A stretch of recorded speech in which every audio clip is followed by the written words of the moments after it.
म धेरै तपाईलाई बोर गर्दिन अनि स्वर पनि गर्दिन, फटाफट केही कुरा निवेदन गर्नेछु। आज म बालकहरूका विषयमा कुरा गर्नेछु। भन्छन् कि बालक भगवानका रूप हुन्। बालक भनेको भगवानको रूप हो हैन। भन्छु नि बालक त भगवान हुन्छ, आमाहरू पनि भन्नुहुन्छ हैन, घरमा वृद्ध बुवा आमा पनि भन्नुहुन्छ बालक के हो, भगवानको रूप हो। किनकि उसमा त्यो भगवत्ता उत्रिन सक्छ, उसमा त्यो भगवत्ता अवतरित हुन सक्छ। किनकि त्यो अनन्त सम्भावनाको साथमा बालक जन्मेको हुन्छ। बालक जब जन्म लिन्छ, तपाईको घरमा जन्मेको बालक त्यो अनन्त सम्भावनाको साथमा, तपाईकै घरमा पनि त विवेकानन्द जन्मन सक्छ नि, सक्दैनन् भन्नु त? तपाईको घरमा जन्मिएको बालक नै भोलि शङ्कराचार्य जस्तै प्रतिष्ठित बन्न सक्छ हैन। जोगी बनाउने इच्छा छैन भन्नुभयो, ठिक छ। नरेन्द्र मोदी जस्तो, महात्मा गान्धी जस्ता महापुरुष जन्मिरहेका हुन्छन् तपाईको घरमा। त्यो पुस्ताबाट पनि त कोही न कोही त्यहाँ त पुग्नु छ नि, छैन भन्नु त? अहिले तपाईका बालकहरूको समकालीन बालकहरू मध्येबाट पनि एउटा बालकले त यो देशको नेतृत्व पर्नेछ, पर्दैन भन्नु त? निश्चय पनि पर्नेछ। हो, त्यो वातावरण र त्यसको लागि तयारी हामीले के कति गरेका छौँ, त्यो बालकलाई के कति संस्कार दिएका छौँ भन्ने कुरा बडा महत्त्वपूर्ण हुन्छ। अब्राहम लिङ्कन पढिरहन्थे निरन्तर नै, उनका साथीहरूले व्यङ्ग गर्थे, कति पढ्छस् हौ, खुब पढालु भएको, खुब पाठक भएको, खुब पढ्ने त भनेपछि उनले मुस्कुराउँदै के उत्तर दिन्थे भने, के थाहा भोलि म यो देशको राष्ट्रपति भएँ भने त्यतिखेरको लागि तयारी गर्नु पर्दैन भन्थे। भइस् त राष्ट्रपति, अरूले मजाक उडाउँथे। तर पछि ऊ राष्ट्रपति मात्रै भएन, सफल राष्ट्रपति बने उनीपछि। तसर्थ बालकहरू अनन्त सम्भावनाको साथमा जन्मिएका हुन्छन्। त्यो संस्कार हामीले दिन सक्यौँ भने बालकमा त्यो अनन्त उत्रिन सक्छ, अवश्य पनि उत्रनेछ। बालकको महिमालाई, महत्त्वलाई गान गर्दै मनुस्मृतिको एउटा पङ्क्ति छ, बालकः पितुराचारं भजते मातरं तथा सगुरुं स्वञ्चयच्छायां तं च देशं हि सेवते। अनि मनुस्मृतिले भन्दछ कि बालकहरू आफ्नो बुबा आमाको चाल चलनहरू अनुसरण गर्दछन्। तपाईले के गर्नुहुन्छ नि त्यो बालकले सिकिरहेको हुन्छ, अनुकरण गरिरहेको हुन्छ। उनीहरूले गुरुबाट शिक्षा लिन्छन् र आफ्नो परको वातावरणबाट पनि केही न केही सिकिरहेका हुन्छन्। हाम्रो वरिपरिको वातावरण के कस्तो छ भन्ने कुराले पनि बालकहरूलाई प्रभाव पार्दछ। हाम्रो शास्त्रको कुरा गर्ने भने त अझै अगाडिदेखिको कुरा हो। आजको विज्ञानले के भन्छ मलाई थाहा छैन, सबै कुरा विज्ञानसँगै जोड्नुपर्छ भन्ने पनि छैन। तर बालक जब गर्भमा आएको 3 महिना पुरा भएर 4थो महिना प्रारम्भ हुन्छ नि, गर्भमा शिशु हुँदा हो, त्यति बेला बाहिरको ध्वनिको प्रभाव पनि भित्र भएको शिशुलाई, गर्भावस्थामा रहेको, गर्भमा रहेको बालकलाई प्रभाव पर्दछ भन्छ शास्त्रले। त्यसको उदाहरण प्रह्लाद चरित्र हो, पढ्नुहोस्। कयाधुको गर्भमा बालक प्रह्लाद रहेको बेला नारदको आश्रममा बसेकी कयाधुले नित्य कीर्तन गर्थिन् र त्यो कीर्तनको प्रभाव पर्यो अवचेतन मन, जसलाई हजुरहरू सबकन्सियस माइन्ड भन्नुहुन्छ सायद, हो ठिकै छ प्रोनाउन्सिएसन भएन भने भनिदिनुहोस्, अर्को पालि गल्ती नगरौँला। अच्छा, त्यो सबकन्सियसमा त्यो सबै अझै यसरी बुझ्नु, सबैले सबकन्सियस बुझ्नुहुन्न, अलि फरक गरी बुझाइदिन्छु। हाम्रो जस्तो यो मेरो हातमा यो मोबाइल छ, हेर्नु मैले क्यामेरा छोपेको रहेछ, ल क्यामेरा खोलेँ मैले, अहिले यसरी खोलेँ भनेको यता क्यामेरा ओपन गरेको छैन, जस्ट क्यामेरा मैले यो खोलेँ, तर पनि क्यामेरा त अन छैन नि त, अन छैन। तर यो मोबाइल जसले बनायो नि, उसले अहिले चाह्यो भने मैले यो क्यामेरा यसो गरेँ, हजुरलाई चाह्यो भने अहिले हेर्न सक्छ। मेरो लागि मात्रै अफ छ, उसले अहिले चाह्यो भने यहाँबाट के गर्छ, हेर्न सक्छ। कति हेर्छ मलाई भनेर अफ गरिदिएको मैले। मतलब हाम्रो शरीरमा पनि ठिक त्यस्तै किसिमको एउटा सिस्टम छ जसले रेकर्ड गर्छ, गर्भैदेखि रेकर्ड गर्छ। आज होइन, एउटा यस्तो सिस्टम छ जसले रेकर्ड गरिरहेछ, तपाईँले थाहा पाए नपाए पनि तपाईँ जन्मिनुभन्दा अगाडिदेखि रेकर्ड गरिरहेछ। किनकि तपाईँ जन्मिनुभन्दा पनि त अघि हुनुहुन्थ्यो नि त, नभए तपाईँ कहाँबाट आउनुहुन्छ त? वृक्ष थिएन तर बीज त थियो नि त। एउटा बीजमा वृक्ष हुन्छ। भलै जस्तो एउटा मकैको दाना लिउँ उदाहरण, ठिक छ? मकैको दानामा मकैको त्यो धान चमरा पनि छ होइन, सुपारी रहेछ, ल सुपारी नै लिएँ मैले हातमा। यो सुपारीमा सुपारीको पत्ता पनि छ, फुल पनि छ, अनि फलहरू पनि छ, बोक्रा पनि छ, रुख पनि छ, जरा पनि छ, सबै छ सुपारीको दानामै। कसैले काटेर अपरेसन गरेर देखा त भाइ भन्दा देखिन्छ? देखिन्छ भन्नु त? कोट्याउँदा भेटिँदैन। होइन यसमा त रुखै छ, ठुलो पेड छ यसमा भनेर एकदम राखेको गर्दा यो बीजबाट वृक्ष उम्रिन्छ भन्नु त? कुहिन्छ, त्यहीँ सड्छ। यसलाई त ठिक ऋतुमा ठिक समयमा रोप्न पर्यो, ठिक मलजल गर्न पर्यो। धेरै मल भयो भने हौसिन्छ, मलै भएन भने पनि मर्छ, उम्रिँदैन।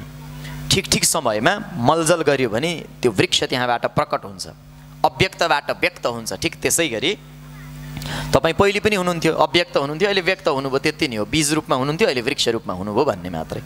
त्यो रेकर्ड सिस्टम हुन्छ जसले चाहिँ गर्भमा आएको 4 महिनादेखि पछाडि नि पुरा रेकर्ड गर्न थाल्छ।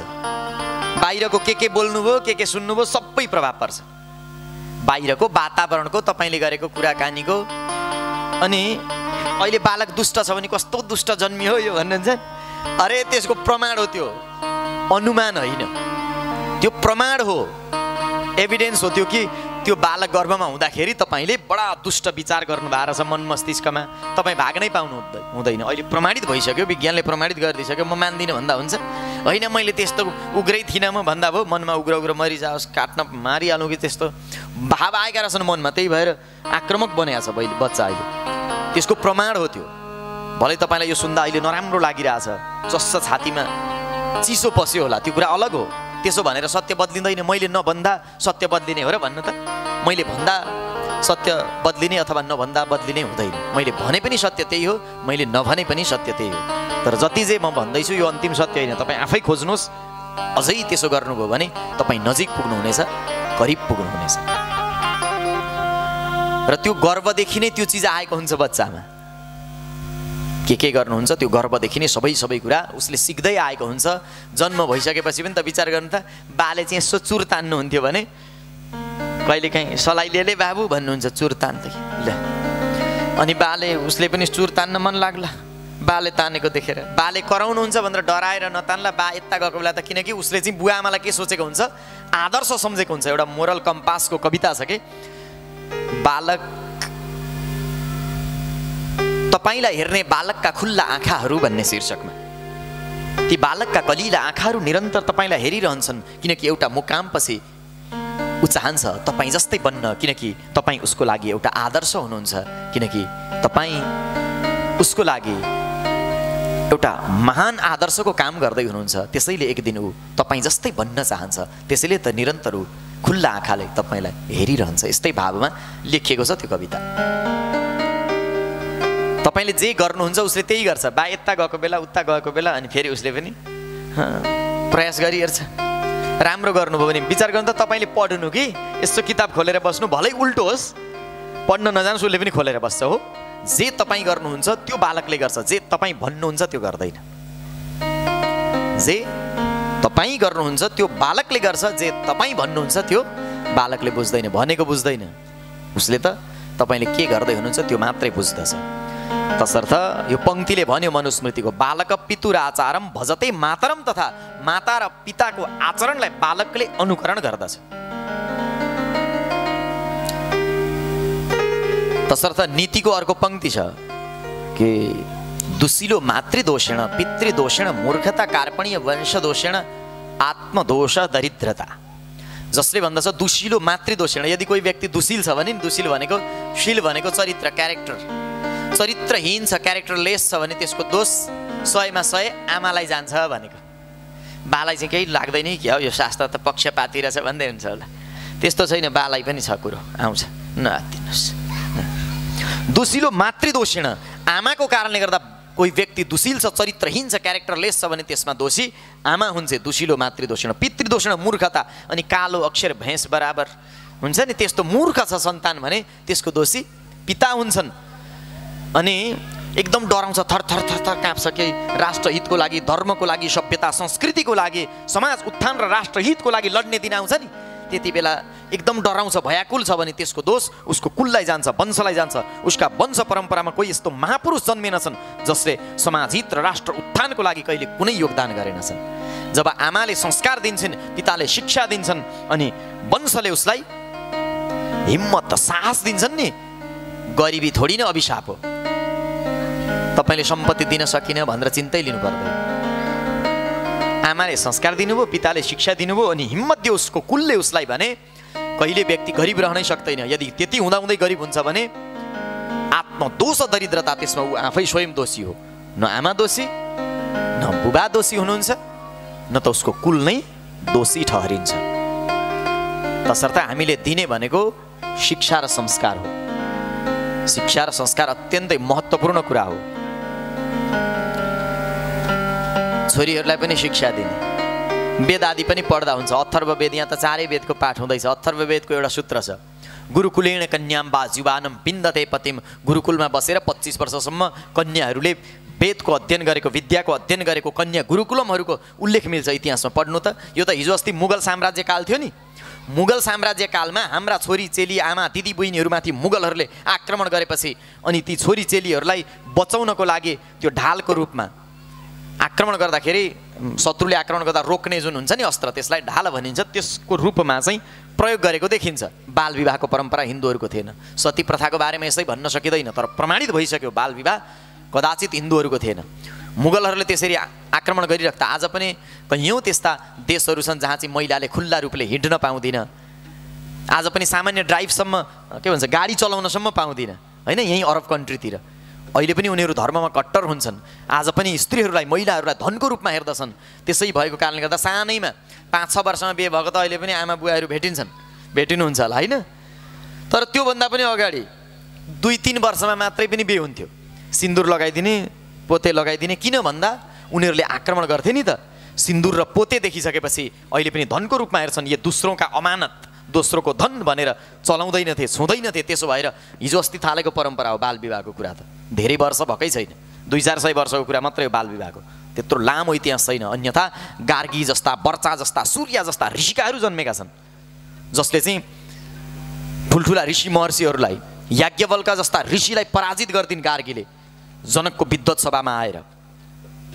नवा अरे पत्यु कामाय पति प्रियो भवन्त्यात्मनस्तु आदि पङ्क्तिहरू छन् बृहदारण्यको उपनिषद पढ्नुभयो भने, जहाँ चाहिँ गार्गीले चुनौती दिँदै याज्ञवल्कलाई भनेकी छिन्।